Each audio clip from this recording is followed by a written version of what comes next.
Hello everyone, this is Manisha and welcome to my YouTube channel. आज के video में हम बात करेंगे यूपी पीजीटी फिजिक्स 2021 के रिमेनिंग क्वेश्चन के सोल्यूशन के बारे में। कुछ क्वेश्चन के सोल्यूशन मैंने इसी चैनल पर वीडियो के पार्ट 1 से लेकर पार्ट 6 तक में करवा रखे हैं, तो मैं आप लोगों को यही रिकमेंड करूँगी कि ये वाला वीडियो देखने से पहले आप लोग पार्ट 1 से लेकर पार्ट 6 तक ज़रूर देखें, जिससे कि आप लोगों को कंप्लीट सोल्यूशन मिल जाए। और अगर आप चैनल पर नए हैं तो प्लीज़ चैनल को सब्सक्राइब कर लीजिएगा, और वीडियो आपको हेल्पफुल लगे तो वीडियो को लाइक ज़रूर कर दीजिएगा। और आज की वीडियो हम शुरू करते हैं। आज के वीडियो में पहला क्वेश्चन है, नंबर 111 तक हम लोग कर लिए थे, अब 112 नंबर क्वेश्चन है आपका। At constant pressure the temperature of a gas T at which root mean square velocity is twice its value at 0 degree Celsius is. स्थिर दाब पर एक गैस का ताप टी है जिसका वर्ग माध्य मूल वेग इसके 0 डिग्री सेल्सियस पर मान का 2 गुना होती है। तो आपसे ये पूछ रहा है कि वो टेम्परेचर कितना होगा, ठीक है, जिस पर इसका वर्ग माध्य मूल वेग जो v है वो इनिशियल वैल्यू का 2 गुना हो जा रहा है। ओके, तो देखिए यहाँ पर वर्ग माध्य मूल वेग का जो फॉर्मूला होता है वो होता है आपका VRMS equals to VRMS equals to √3RT/m। Okay, तो यहाँ से हम लोग देख रहे हैं कि V जो है VRMS वो डायरेक्टली प्रोपोर्शनल है आपका √T के। ओके, यहाँ से VRMS डायरेक्टली प्रोपोर्शनल है √T के। तो जो पहला VRMS वैल्यू उसको V1 कंसिडर कर लिए और फिर दूसरे को V2, तो ये आपका हो जाएगा इक्वल्स टू √T1/T2। ओके, तो यहाँ पे जो सेकेंड वाला टेम्परेचर है यानी T2 यही पूछा है, तो T2 इक्वल्स टू हो जाएगा आपका V2/V1, ये होल स्क्वायर कर देंगे तो ये स्क्वायर रूट हट जाएगा इंटू T1। तो ये क्वेश्चन में दिया हुआ है आपको कि जो V2 है वो कितना हो जा रहा है, बाद में 2V हो जा रहा है। ओके, और इनिशियली V उसका है VRMS वैल्यू वेलोसिटी का, और यहाँ पे टेम्परेचर T1, और ये जो दिया हुआ है पहला वाला टेम्परेचर यहाँ पे देख लीजिए 0 डिग्री सेल्सियस। तो डिग्री सेल्सियस को हम यहाँ पे किस में कन्वर्ट कर लेंगे, केल्विन में। तो 0 डिग्री सेल्सियस को जब हम केल्विन में कन्वर्ट करेंगे तो ये वाली वैल्यू कितनी आ जाएगी, 273। ओके, तो यहाँ पे T के जगह पे हम क्या लिख देंगे, 273। तो जब इसे मल्टीप्लाई करेंगे तो यहाँ से T2 की जो वैल्यू आपके आएगी वो निकल के आएगी 1092। ओके, ये V से V कैंसिल हो जाएगा, और 273 में 2 से मल्टीप्लाई कर देंगे तो ये हो जाएगा 1092। ओके, इसका स्क्वायर भी है, इसमें 2 से मल्टीप्लाई नहीं 4 से मल्टीप्लाई करेंगे, ये इसका स्क्वायर हो जाएगा। तो 273 में जब 4 से मल्टीप्लाई कर देंगे तो ये हो जाएगा आपका 1092, ये वैल्यू आएगी, ये आएगी आपकी केल्विन में। ठीक है, अब देखिए केल्विन में आ रही है, बट आंसर जो है आपका केल्विन और डिग्री सेल्सियस दोनों में दिया हुआ है, लेकिन यहाँ पे देखिए जो T2 की वैल्यू कैलकुलेट होके आ रही है वो जो है वो केल्विन में इतना आ रहा है, तो यानी कि डिग्री सेल्सियस वाला आंसर ही होगा, लेकिन हम इसमें से क्या करेंगे 273 को माइनस कर देंगे। ठीक है, तो देखिए 1092 में से जब 273 माइनस कर देंगे तो ये आएगा आपका 819 डिग्री सेल्सियस। ओके, तो जो टेम्परेचर है कितना आ जाएगा आपका 819 डिग्री सेल्सियस। तो ऑप्शन नंबर आपका इसमें देखिए जो डी है वो क्या हो जाएगा, करेक्ट हो जाएगा। ठीक है, अब देखिए नेक्स्ट क्वेश्चन जो है, क्वेश्चन नंबर 113 दिया है, वो आपका ये है कि a driven forced harmonic oscillator has settled down to steady state of oscillation. In steady state, the ratio of average power absorbed and average power dissipated will be। इसमें दिया है कि एक प्रचलित प्रणोदित सरल आवर्ती दोलन की स्थायी अवस्था प्राप्त कर लेता है। स्थायी अवस्था में औसत अवशोषित शक्ति और औसत क्षयित शक्ति का अनुपात होगा। तो देखिए इसमें क्या होता है कि जो एब्जॉर्ब एंड एवरेज पावर जो डिसिपेटेड होता है, इनका जो रेशियो होता है स्टेडी स्टेट में, वो कितना आता है फोर्स्ड हार्मोनिक ऑसिलेटर के लिए, वो 1 होता है। ठीक है, तो इसका जो ऑप्शन है आपका, ऑप्शन सी जो होगा 113 का, वो करेक्ट हो जाएगा। ओके, अब देखिए क्वेश्चन नंबर जो 114 है, इसमें दिया है आपका the process of changing a weak signal without alternating its shape into a strong one is known as। तो हम लोग जानते हैं कि एक कमज़ोर सिग्नल को बिना उसकी आकृति में परिवर्तन किए हुए सशक्त सिग्नल में बदलना जाना जाता है। तो वो क्या होता है आपका, एम्प्लीफिकेशन होता है। ओके, तो देखिए 114 का जो ऑप्शन नंबर डी है, वो क्या हो जाएगा, करेक्ट हो जाएगा। इसका क्या आंसर होगा, एम्प्लीफिकेशन। अब देखिए यहाँ पे ये ग्रेडियंट का क्वेश्चन दिया हुआ है 115, the value of grade 1 upon R is. तो इसको सॉल्व करने के लिए यहाँ पे देखिए क्या होता है, इसमें ग्रेड 1 अपॉन आर जो है, जो यहाँ पे दिया है ग्रेड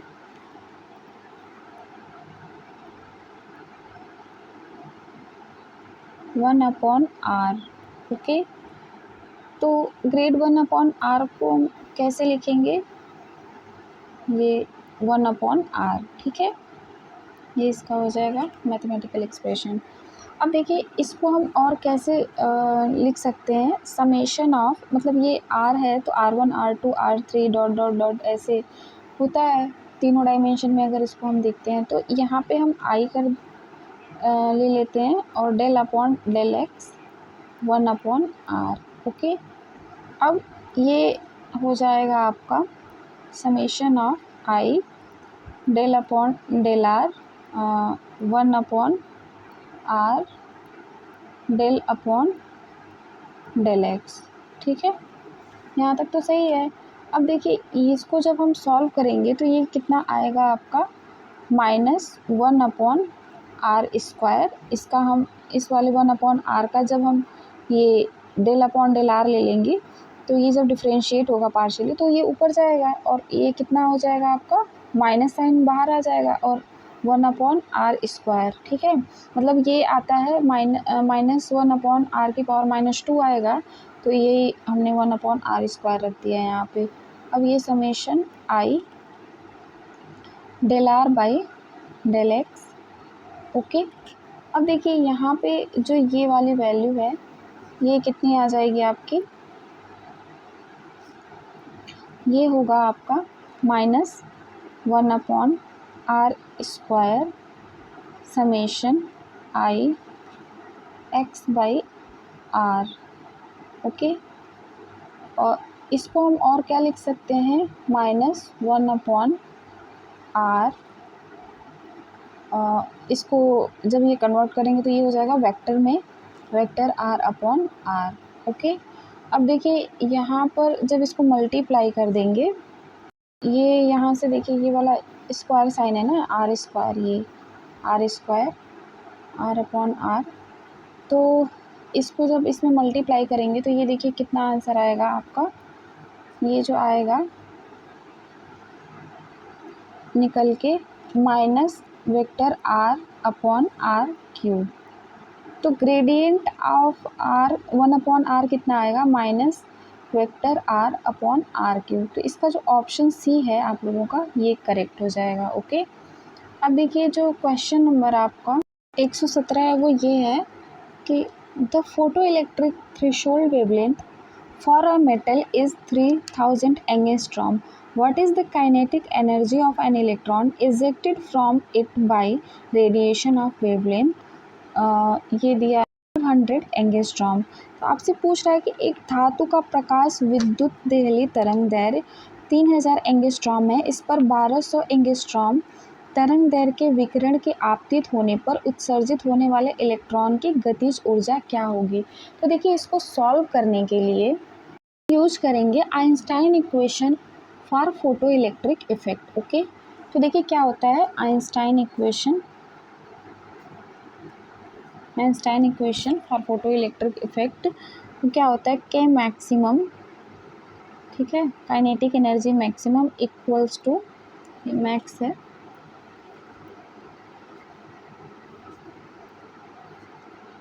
के max equals to E V not equals to, हम इसको ई वी नॉट भी लिखते हैं, H C upon lambda minus H C upon lambda not. Okay, तो यहाँ पर ये वाला जो वैल्यू आपको दिया हुआ है ये क्या हो जाता है, ये ई पी हो जाएगा, ये वाला ये ई पी होता है, ये जो फोटोन की एनर्जी है ई पी, और ये क्या हो जाता है आपका वर्क फंक्शन, यही तो होता है ना काइनेटिक एनर्जी मैक्सिमम, ये फाई नॉट हो जाता है।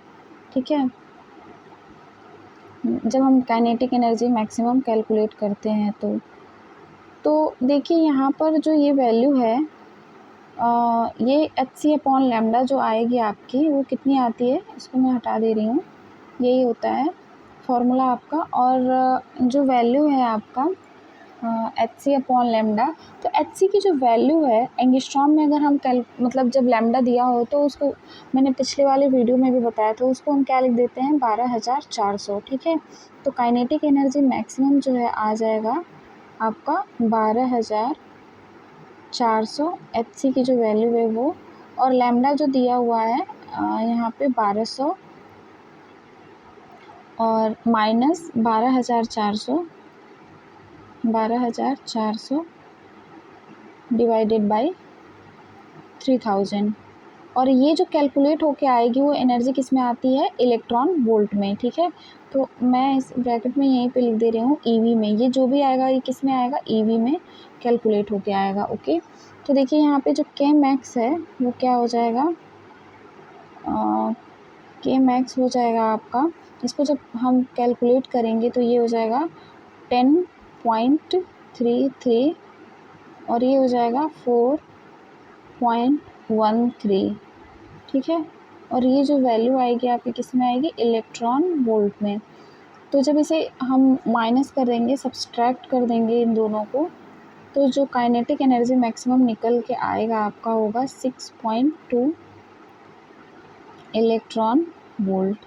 ओके, 6.2 इलेक्ट्रॉन वोल्ट, ये आपका आएगा काइनेटिक एनर्जी मैक्सिमम, जो भी इलेक्ट्रॉन इजेक्ट होगा उसका। ठीक है, तो देखिए इसमें ऑप्शन आपका जो है वो ऑप्शन नंबर ए जो होगा वो क्या हो जाएगा, इस क्वेश्चन का वो करेक्ट हो जाएगा। ठीक है, 117 का ऑप्शन 1 जो होगा वो करेक्ट हो जाएगा। अब देखिए नेक्स्ट 118 जो है वो दिया है, a Carnot cycle is represented on an entropy temperature diagram by which one of the following figure.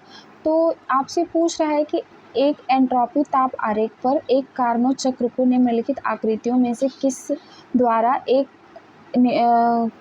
द्वारा निरूपित किया जाता है, किस एक द्वारा निरूपित किया जाता है। ठीक है, तो यहाँ पे देख लीजिए कि 118 नंबर पे जो ये वाला क्वेश्चन है, तो इसमें आपसे पूछ रहा है कि एंट्रोपी और टेम्परेचर डायग्राम, और वो भी कार्नोट साइकिल के लिए। देखिए इसमें जो है आपका बी वाला ऑप्शन जो है वो करेक्ट हो जाएगा। ठीक है, इसका जो बी वाला ऑप्शन है वो करेक्ट हो जाएगा, जिसमें इसका शेप जो है रेक्टेंगुलर दिया हुआ है। अब देखिए क्वेश्चन नंबर जो 119 है वो दिया हुआ है आपका, an air core solenoid with 2000 loops in it is 60 centimeter long and has a diameter of 2 centimeter. If a current of 5 ampere is sent through it, the flux density within it will be। Flux density आपसे पूछ रहा है, और 2000 loop की एक वायु crude नलिका 60 centimetre लंबाई तथा 2 सेंटीमीटर व्यास की है। यदि 5 एम्पियर धारा इसमें भेजी जाती है तो इसके अंदर फ्लक्स घनत्व होगा। तो आपसे पूछ रहा है फ्लक्स डेंसिटी इसमें कितनी होगी। ठीक है, तो देखिए इसको कैलकुलेट करने के लिए हम फॉर्मूला यूज करेंगे b equals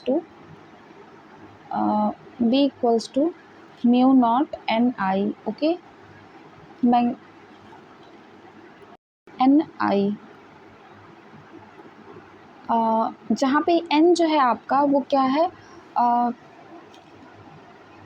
number of turns पर यूनिट लेंथ, क्योंकि ये आपको सोलेनॉइड दिया हुआ है, ठीक है। तो यहाँ पे n को जब कैलकुलेट करेंगे, नंबर ऑफ टर्न्स पर unit length n equals to हो जाएगा आपका कितने लूप है, 2000 है, ठीक है। और इसका जो लेंथ दिया हुआ है पर यूनिट लेंथ वो 60 सेंटीमीटर है। तो 60 मल्टीप्लाइड बाई 10⁻⁻², इसको मीटर में हम कन्वर्ट करेंगे, ठीक। तो देखिए यहाँ से जो n की वैल्यू आएगी आपकी निकल के आएगी, ये आ जाएगी 2, ये एक ज़ीरो ऊपर चला जाएगा, एक ज़ीरो से यहाँ से ये वाला कैंसिल हो जाएगा और एक ज़ीरो और बढ़ जाएगा यहाँ पे, तो 2000 से ये 20,000 हो जाएगा और यहाँ पे 6 आ जाएगा, ठीक। तो अब देखिए ये वाली वैल्यू जो है यहाँ पे b equals to mu naught n i में पुट कर देंगे। तो जो म्यू नॉट की वैल्यू है वो क्या होती है, b equals to mu not की जो वैल्यू होती है वो होती है 4 पाई इंटू 10⁻⁻7, और n की जो वैल्यू कैलकुलेट करके आई है 5, अरे सॉरी 20,000 डिवाइडेड बाई 6, ठीक है। और जो म्यू नॉट में आई की वैल्यू जो दिया हुआ है करंट का वो 5 एम्पियर है, ठीक। तो यहाँ पे इसकी वैल्यू पुट कर देंगे, तो जब b को कैलकुलेट करेंगे तो वो आएगा आपका 0.021 टेस्ला, ठीक है। तो यहाँ पे ये आपका आ जाएगा 0.021 टेस्ला। तो देखिए ऑप्शन जो आपका इसमें कौन सा करेक्ट है, ऑप्शन जो डी है यहाँ पे 119 का वो क्या हो जाएगा, करेक्ट हो जाएगा, ठीक है। अब देखिए क्वेश्चन नंबर 120 जो आपको दिया हुआ है, ये दिया है कि consider a solid cylinder of mass capital M and radius capital R rolling down an inclined plane without slipping from a height h. The speed of its center of mass when the cylinder reaches the bottom is.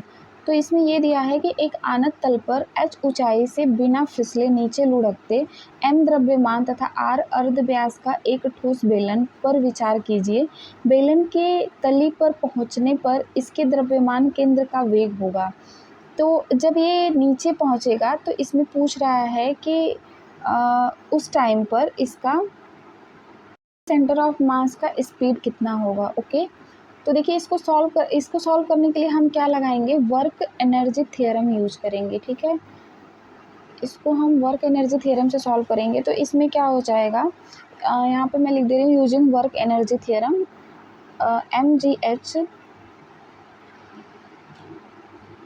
जो इसकी स्थितिज ऊर्जा है वो क्या हो जाएगी, half mv final का स्क्वायर, जो काइनेटिक एनर्जी मतलब जब नीचे पहुंच आया तब, प्लस हाफ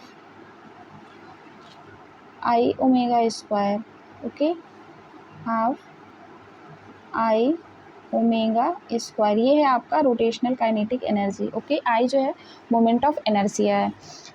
तो देखिए आई जो यहाँ पे हो जाएगा सॉलिड सिलेंडर के लिए हाफ एम आर स्क्वायर, ठीक है, हाफ एम आर स्क्वायर हो जाएगा। और फिर इसमें वैल्यू जब हम पुट करेंगे तो M G H equals to half M V F square plus ये एम आर स्क्वायर यहाँ पर ये, और यहाँ पे जो यहाँ पे 1/4 हाफ ये वाला और यहाँ वाला हाफ मिलके क्या हो जाएगा 1/4, और ये M R square omega square, ठीक है। तो जो v होता है, v फाइनल वो क्या होता है, आर ओमेगा होता है, ठीक है, आर ओमेगा। तो यहाँ पे हम क्या लिख देंगे, आर ओमेगा की जगह पे वी एफ लिख देंगे, ठीक है। तो देखिए यहाँ पे ये M G H equals to half M V F का स्क्वायर और 1/4 m, ये आर स्क्वायर ओमेगा स्क्वायर की जगह पे क्या लिखना है, वी फाइनल का स्क्वायर। ठीक है, तो अब देखिए इसको जब सॉल्व करेंगे तो ये जो वैल्यू है आपकी वो निकल के आएगी। पहले तो देखिए यहाँ पे जो ये m है वो m से m क्या हो जाएगा, कैंसिल हो जाएगा। ठीक, ये वाला m से m कैंसिल हो जाएगा और यहाँ पे जो बचेगा वो बचेगा आपका वी फाइनल, मतलब वी फाइनल ही तो निकालना था। वी फाइनल का स्क्वायर इक्वल्स टू हो जाएगा आपका √4/3 GH, यही वाली वैल्यू आएगी आपकी 4/3 GH। और यहाँ पे देखिए इसको लिख लीजिएगा कि R ओमेगा इक्वल्स टू क्या होता है, V होता है। ठीक है, तो वही V की जगह पे मैंने VF नोटेशन लिख दिया है। तो ये इसका, अब देखिए इसमें जो ऑप्शन है आपका वी फाइनल √4/3 GH कौन सा दिया हुआ है, ऑप्शन नंबर ए जो है इसका क्या होगा, वो करेक्ट हो जाएगा 120 का। ओके, अब देखिए 121 क्वेश्चन जो है वो दिया हुआ है। 121, two Nicols are cross to each other, now one of them is rotated through 30 degree, what percentage of incident polarized light will pass through the system। तो कितना परसेंटेज पोलराइज लाइट इससे पास होगी इस सिस्टम से, ये पूछ रहा है। और टू निकॉल दे रखा है, ठीक, और वो क्रॉस्ड है एक दूसरे से। तो देखिए जो लॉ ऑफ मेलस यहाँ पे यूज़ करेंगे हम, तो वो आई इक्वल्स टू क्या होता है, I equals to I naught cos square theta. ठीक, अब देखिए इसमें जब पहले वाले से पास होगा तो इसकी इंटेंसिटी जो है आई नॉट कितनी हो जाती है, हाफ हो जाती है। ठीक है, तो ये हाफ हो जाएगी।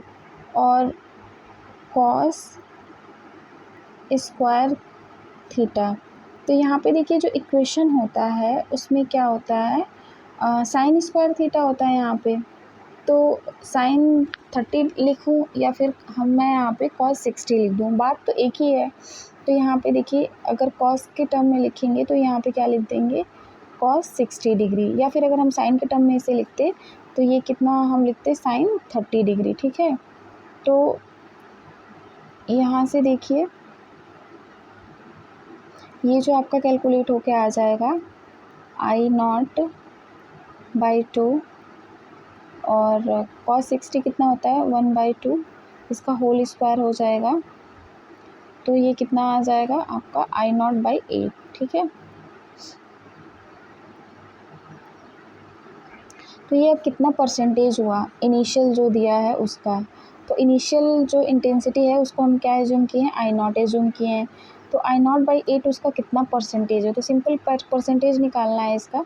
तो परसेंटेज अगर इंटेंसिटी अगर हमें कैलकुलेट करना है तो ये कितना हो जाएगा I0/8 और ये फिर I0 मल्टीप्लाइड बाई 100। ओके, फिर ये पूरा मल्टीप्लाइड हो जाएगा किससे, 100 से। तो देखिए ये I0 से ये वाला I0 कैंसिल होगा और फिर जब इसे कैलकुलेट करेंगे तो परसेंटेज इंटेंसिटी कितनी आ जाएगी, 12.85 आएगा। ठीक है, 12.5% आ जाएगा। तो देखिए इसमें कौन सा ऑप्शन सही है इसका, 12.5%, इसका ऑप्शन नंबर जो डी है वो क्या हो जाएगा, वो करेक्ट हो जाएगा।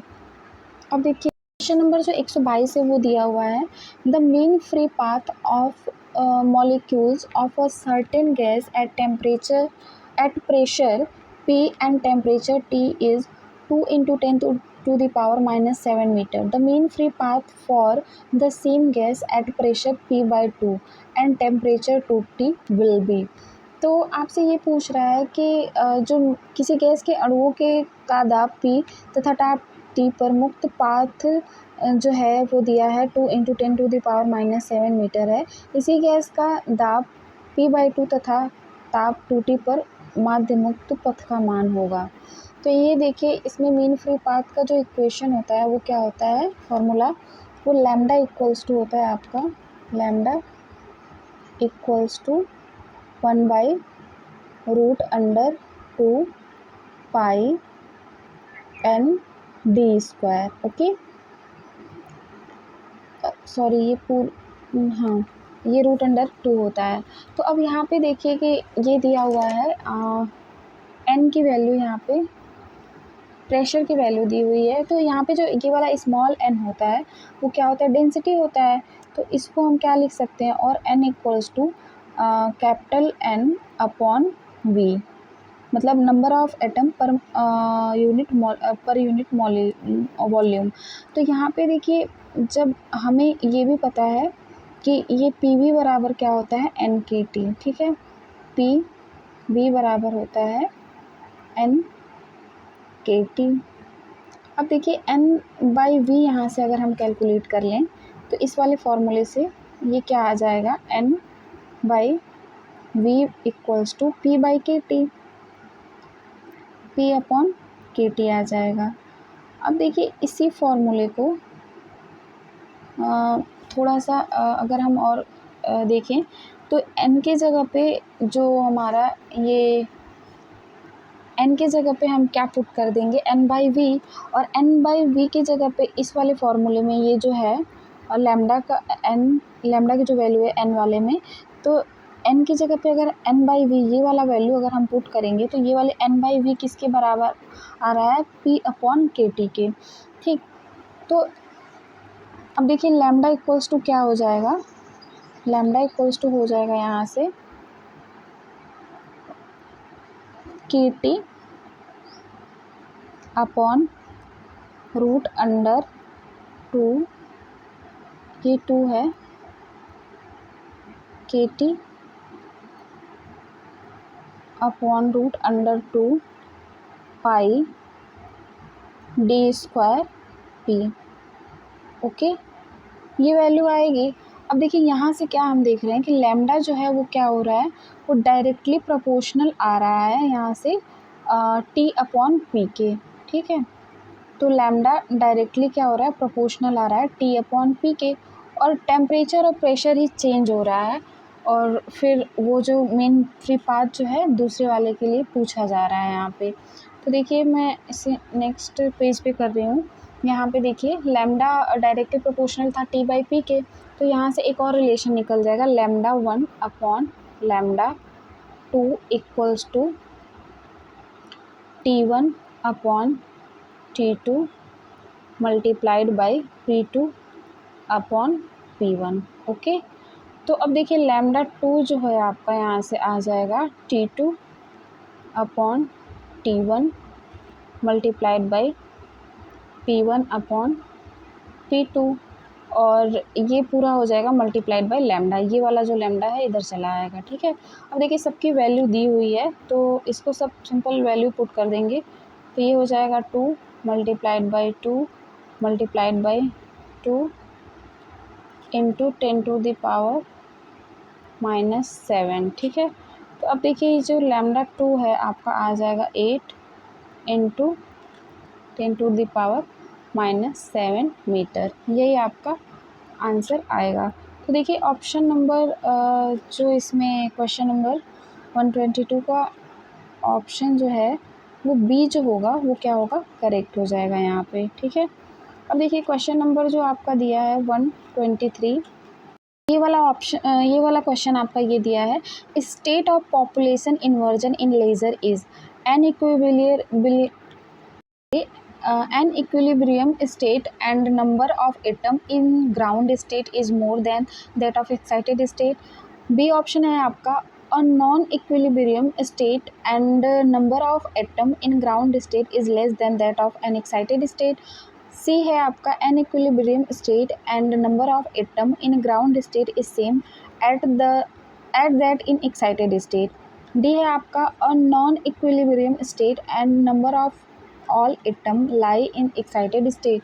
तो इसका जो है देखिए ऑप्शन नंबर बी जो होगा वो करेक्ट होगा। इसमें क्या दिया है कि एक असंतुलित अवस्था ग्राउंड स्तर में परमाणुओं की संख्या उत्तेजित अवस्था से कम होती है, तो ये यही वाला ऑप्शन जो है आपका सही होगा कि एक non equilibrium state and number of atom in ground state is less than that of N excited state. Okay, तो इसमें बी वाला ऑप्शन आपका सही हो जाएगा। अब देखिए 2024 क्या है दिया हुआ आपका, ये दिया है कि the elementary particle responsible for holding nucleons together to form atomic nuclei are. नाभिकीय कणों को जुटा कर परमाणु नाभिक बनाने के लिए उत्तरदायी मूल कण है। तो इसमें जो है मेसॉन जो होता है वही क्या है, एलिमेंट्री पार्टिकल है, और ये ऐसा एलिमेंट्री पार्टिकल है जो कि न्यूक्लियॉन्स को फॉर्म करने के लिए मतलब न्यूक्लियॉन्स को एक साथ ले आके एटॉमिक न्यूक्लियाई फॉर्म करने के लिए रिस्पॉन्सिबल होता है। ठीक है, तो ये क्या हो जाएगा आपका, मेसॉन जो होगा वो करेक्ट हो जाएगा। अब देखिए लास्ट क्वेश्चन जो है वो पेपर का ये दिया हुआ है कि अ galvanometer has a resistance of 80 ohm and deflects full scale for a potential of 20 millivolt across it. How large a series resistance is required to convert it to a 5 volt voltmeter?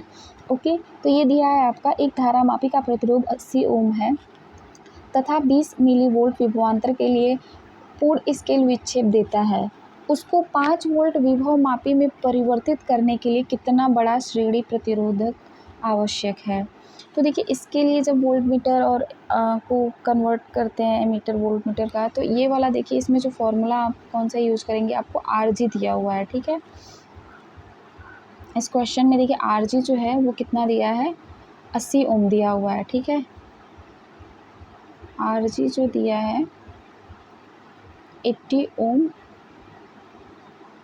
दिया हुआ है, और V G जो दिया है आपका वो दिया है 20 milli volt. Okay, 20 milli volt, और करंट आईजी कितना होता है, IG equals to VG upon RG हो जाएगा। ठीक, ओम्स लॉ से वीजी अपॉन आरजी, तो यहाँ पे जब इसको कैलकुलेट करेंगे तो ये कितना हो जाएगा, 20 मल्टीप्लाइड बाई, ये मिली वोल्ट में है तो 10⁻³ ठीक, और ये अपॉन 80, और IG जो है यहाँ से कैलकुलेट होके आपका आएगा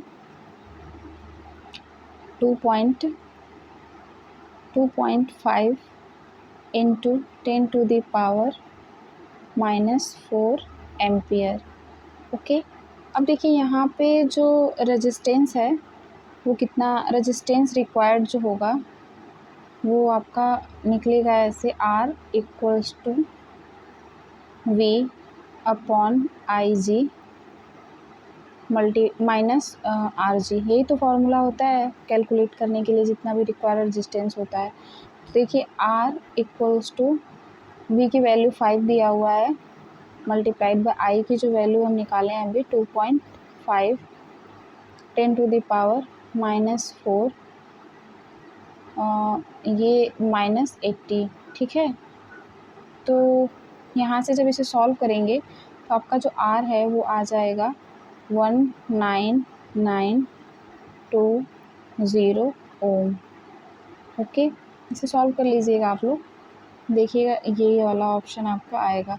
तो इसमें वाले क्वेश्चन में आपका ऑप्शन डी जो है वो करेक्ट हो जाएगा। ओके, सो आज ये कंप्लीट सॉल्यूशन हो गया 2021 के क्वेश्चन पेपर का। अब हम अगली वीडियो में हम 2022 के सिलेबस के अकॉर्डिंग डिफरेंट टॉपिक को डिस्कस करेंगे। तो thank you everyone for watching this video, और प्लीज़ वीडियो को लाइक ज़रूर कर दीजिएगा और चैनल को सब्सक्राइब कर लीजिएगा, जिससे कि हम जब डिटेल में डिस्कशन करेंगे तो आप लोगों को वो वीडियो काफ़ी हेल्पफुल होगी। ठीक है, so thank you everyone for watching this video, thank you.